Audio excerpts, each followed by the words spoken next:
Hello everyone, my name is Magdalena Contreras. In this presentation, I will be discussing distributed leadership, a model that challenges the traditional idea that leadership belongs primarily to one individual, such as a principal or a school executive.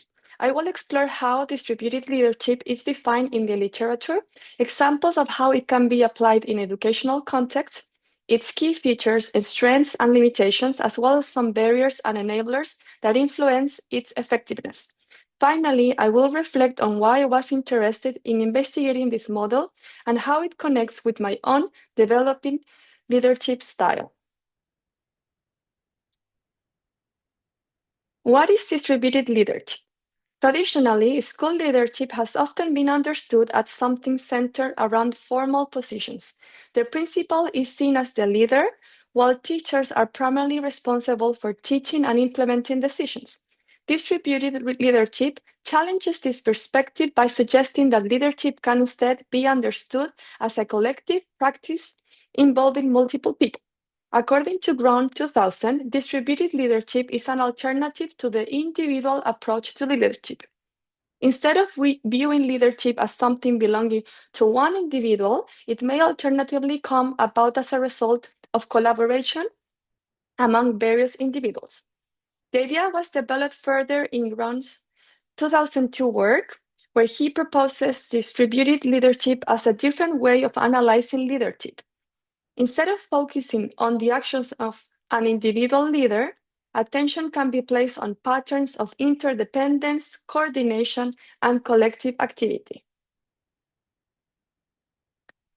Similarly, Spillane and Healy 2010 consider school leadership and management from the point of view of distributed leadership. It is crucial to understand that this model is not concerned with distributing leadership roles among different individuals, but with leadership practices, how leadership is performed by means of interactions between leaders and followers in the given situation. That is, in contrast to the widely spread notion of everyone is a leader, distributed leadership implies that leadership is an outcome of interactions between people in a particular situation. Distributed leadership in educational contexts. Distributed leadership can be applied in many areas of school life. For example, teachers may take responsibility for leading professional learning, curriculum development, mentoring colleagues, implementing new teaching practices, or coordinating particular programs.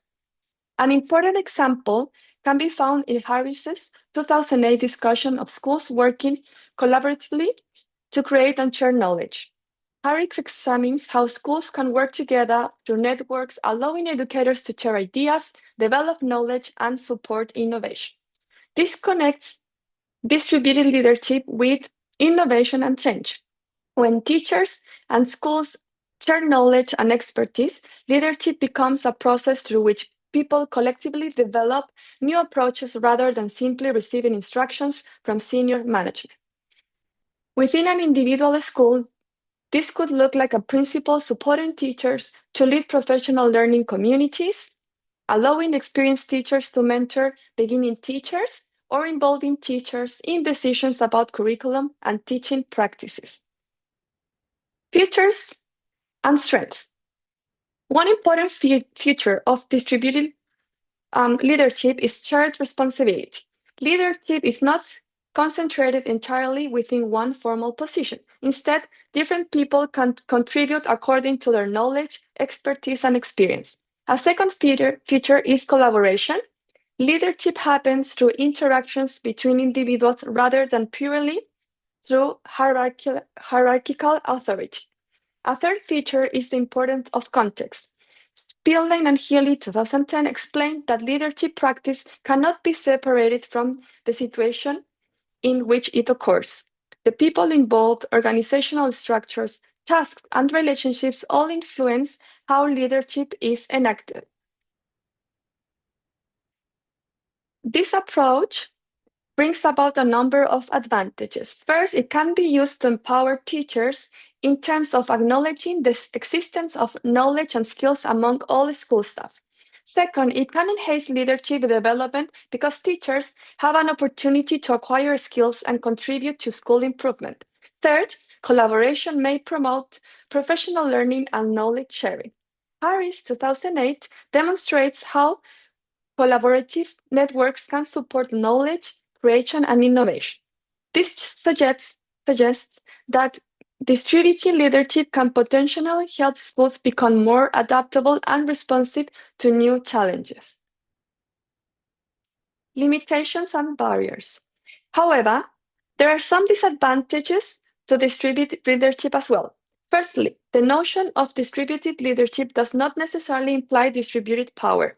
While a school may provide a leadership role to its teachers, all the decisions could still be made by the senior members of the organization. Furthermore, distributed leadership could be mistaken for delegating additional duties to teachers. Without sufficient amount of time, resources, and decision-making authority, teachers could be overloaded rather than empowered. There is also an issue of accountability. The more people are involved in making certain decisions, the more difficult it becomes to attribute responsibilities to somebody in particular. Spilling and Healy 2010 further emphasized the need to be careful in making assumptions regarding whether distributed leadership works. This is due to the need for research to investigate the relationship between leadership practices and context, and not assume that a distribution of leadership always leads to good outcomes. In order for distributed leadership to be successful, certain enabling factors are required. These include trust, collaboration, professional learning, enabling organizational structure, and teacher involvement in decision-making. Some of the barriers could include hierarchical structure, time, lack of trust, resistance to change, and inequitable power relations. As a reflection, the aspect of leadership that I was especially keen to explore through my research work is the idea of distributed leadership, since it questions my own perception of what a leader in the educational environment should be. Previously, I considered leadership to be mostly associated with specific roles of principals, heads of departments, or coordinators.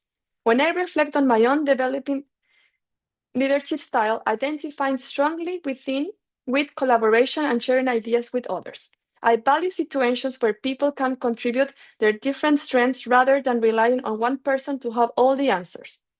This makes distributed leadership particularly relevant to me because it suggests that being a leader does not necessarily mean controlling a group.